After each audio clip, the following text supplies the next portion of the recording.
ସେ ଗୋଟେ ବୁଢ଼ା ସଫଳ ଲଗେଇଥିବ ଦୀପଟେ ଏମିତି ହଉଛି। ଦେଖିଛନ୍ତି ରାଣୀ ମାଂସ କେମିତି ପିନ୍ଧୁଥିଲେ?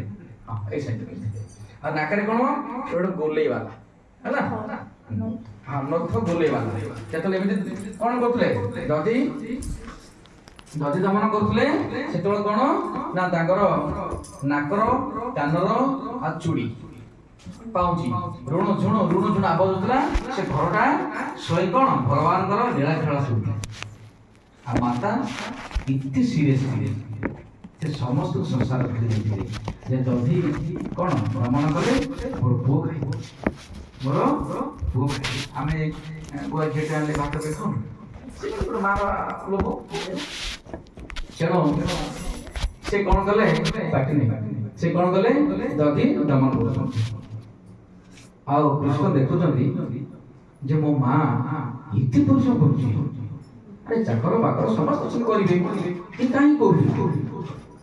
ଏ କହିଲେ ମୋ କଥା ଶୁଣିବନି, ମତେ ଓଲଟା ବାଡ଼େଇବ। ସାନ ପିଲା ନା, ଏ ତାର ଭଳିଆ ପିଲା, ସେ ମତେ ବାଡ଼େଇବେ। ତେଣୁ ସେ ସିନା ମନୁଷ୍ୟ ରୂପରେ କ୍ରୀଡ଼ା କରୁଛନ୍ତି, ସ୍ୱୟଂ ଭଗବାନ ନା। ଆଉ ସେ ଦେଖିଲେ ମୋ ମା କହୁଛି ମତେ କ'ଣ କରିବାକୁ ପଡୁଛି, କାମକୁ ବନ୍ଦ କରିବାକୁ ଅଛି। ମା ତାକୁ ଶୁଣିବନି କଥା, ଶୁଣିବ କି? 3 ବର୍ଷର ପିଲା, ତୁ କ'ଣ ମତେ କହିବୁ? ମା ବାଡ଼ିବନି। ତେଣୁ ସେ ମାକୁ ଏଇ ଏତେ ପରିଶ୍ରମ ଥିଲା, ମୋର ଝାଳ ଲାଳ, ଏ ଚୁଡ଼ି କାନ ଗୋଡ଼ ଗାଡ଼ ଭଙ୍ଗା ଭଙ୍ଗ ଦେଖି ସେ ଭାରି ବିବ୍ରତ ହେଇ ପଡୁଥିଲା। କୃଷ୍ଣ ଦେଖିଲା ମତେ ଏସବୁ ବନ୍ଦ କରିବାକୁ ପଡ଼ିବ ମୋ ମାକୁ। ଆଉ ଠିକ୍ ସେଇ ସମୟରେ ତାଙ୍କର ଚୁଲିରେ ବସିଥିବା କ୍ଷୀର ସେ ଉଠିଗଲା। ଅତି ଶୀଘ୍ର ମା ତାକୁ ଛୁଆକୁ ତଳେ ବସେଇ ଦେଇ ଦୌଡ଼ିଗଲେ, ଚୁଲିରୁ କ୍ଷୀରଟା ବାହାର କଲେ। ଆସିଲା ଭିତରେ କୃଷ୍ଣ ରାଗି ଯାଇ ମା ମତେ କ୍ଷୀର ପିଉଥିଲେ, ମତେ ସେଇଠି ବସେଇଦେଲେ, ସେ କ୍ଷୀର ଉତରିବାକୁ ପଳେଇଲେ। ହେ ମା ଭଲ ନାହିଁ ରାଗ କରୁ ସେ ହେଇ ସେ କ'ଣ କଲେ? ଗୋଟେ ଟେକାଟି ମୁହଁ ପାଖରେ ପଡ଼ିଥିଲା, ଏଠି ଟେକାଟି। ଆଗ କାଳ ସେ ଦେଖିବେ ସବୁ ଶିକାର ସବୁ ରଖୁଥିଲେ, କ୍ଷୀର ଦହି ଲହୁଣୀ ରଖୁଥିଲେ। କୃଷ୍ଣ କ'ଣ କଲେ? ଏ ବଡ଼ ଟେକାଟା ସେ ମାରି ଦେଇଛନ୍ତି। ମା ସେଟା କ୍ଷୀର ତଳ ଗଳି ଲାଗିଥିଲେ। ସେ ଲହୁଣୀ ଅବଶ୍ୟ ମାଟି ହାଣ୍ଡି ଭାଙ୍ଗି ତଳେ ପଡ଼ିଯାଇଛି। ସେ ଲହୁଣୀ ନେଇକି ସେ ଘର ବାହାରି ପଡ଼ିଛନ୍ତି 12ଟା। ଆଉ ସେଟା ଗୋଟେ ଶୁଖିଲା କାଠ ଗଣ୍ଡି ପଡ଼ିଛି। କ'ଣ ପଡ଼ିଛି?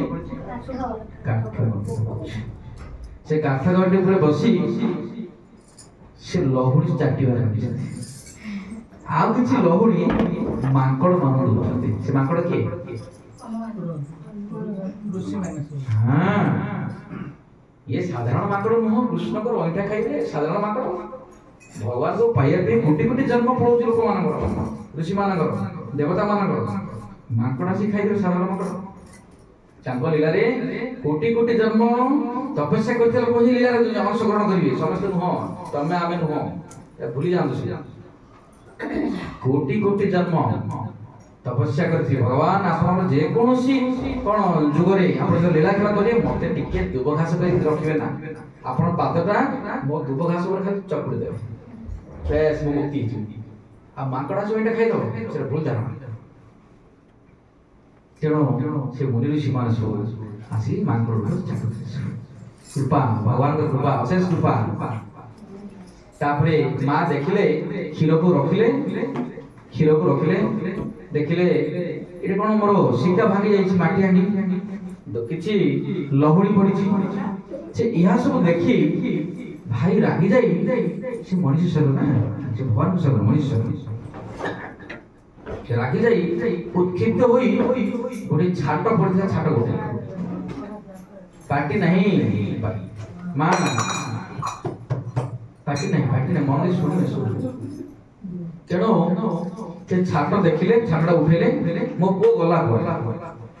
ଏଇଠି ମୋର ଶିକା ଭାଙ୍ଗିଲା, ଏଇଟା ମୋର ଲହୁଣୀ କିଛି ପଡ଼ିଛି, ମାଟି ହାଣ୍ଡି ଅଧେ ପଡ଼ିଛି, ଆଉ ହାଣ୍ଡି ଉଠେଇ ଧରି ପଡ଼ିଛି। ସେ ପୁଅ ଘରେ କ'ଣ ଭିତରେ ପଶିଗଲା କି? ସେ ଘରର କ'ଣ ତା ସବୁ ଖୋଜୁଛନ୍ତି, ଆଉ କୌଣ ସେ ପୁଅକୁ ପାଇଲେ। ଲାଷ୍ଟକୁ ସେ ବିରକ୍ତି ପ୍ରକାଶ ହୋଇ ଘର ସାମ୍ନା ବାହାରକୁ ଗଲାବେଳକୁ ଶୁଖିଲା କାଠ ଗଣ୍ଡି ଉପରେ ସେ ବସି ଖାଉଛନ୍ତି। ଆଉ ମାଙ୍କଡ଼ କିଛି ମାଙ୍କଡ଼ ଚାଟ।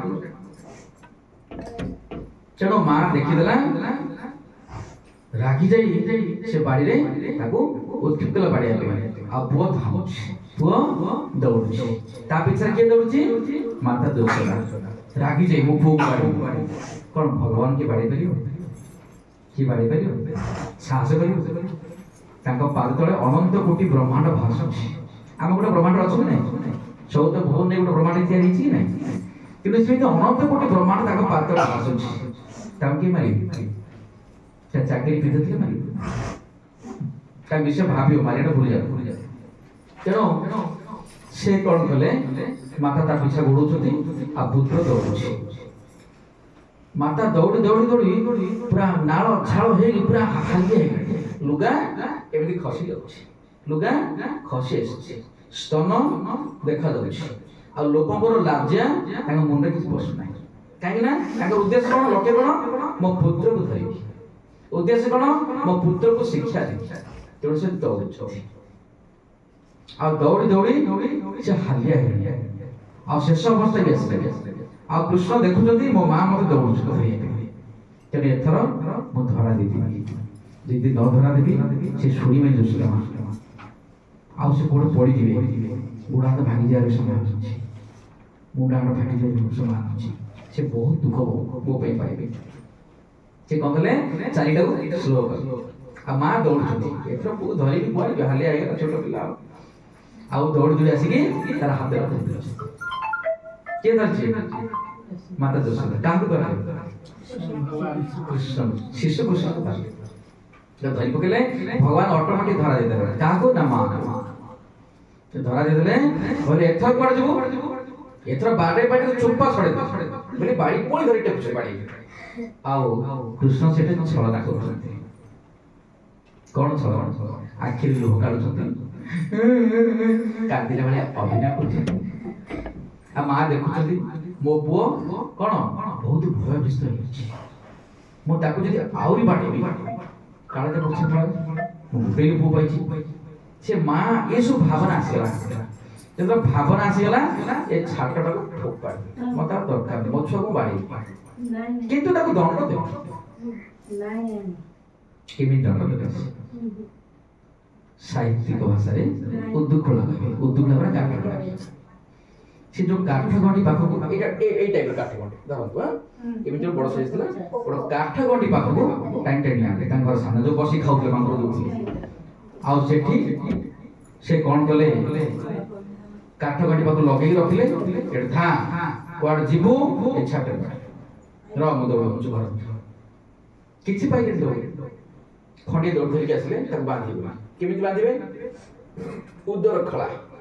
ଉଦର ମାନେ ପେଟ, ଖଳା ମାନେ ଦୌଡ଼ି। ତେଣୁ ଉଦର ଖଳା, ପେଟକୁ ଏ କାଠ ଗଣ୍ଡି ପୁରା ଦୌଡ଼ି ବାନ୍ଧିବି, ଦମ ଦେବି। ମା ବିଚାର କରୁଛନ୍ତି। ଆଉ ଯେତେ ଦୌଡ଼ି ଲମ୍ବା ଦୌଡ଼ି ଆଣିବେ, ସବୁ ଦି ଆଙ୍ଗୁଳି ହେଉଛି। ମାୟା ମାୟା ମାୟା ବାନ୍ଧିଲେ, ଭଗବାନ ମାୟାର ବାନ୍ଧିଲେ। କିଛି ଜାଣିପାରୁନି, ଯେଟା ଲମ୍ବା ଦେଲେ ସେ ଦି ଆଙ୍ଗୁଳି। ପୁଣି ଆଉ ଦୌଡ଼ି ଆଣେ ଗଣ୍ଠେଇଲେ, ପୁଣି ଦି ଆଙ୍ଗୁଳି, ଦି ଆଙ୍ଗୁଳି, ପୁଣି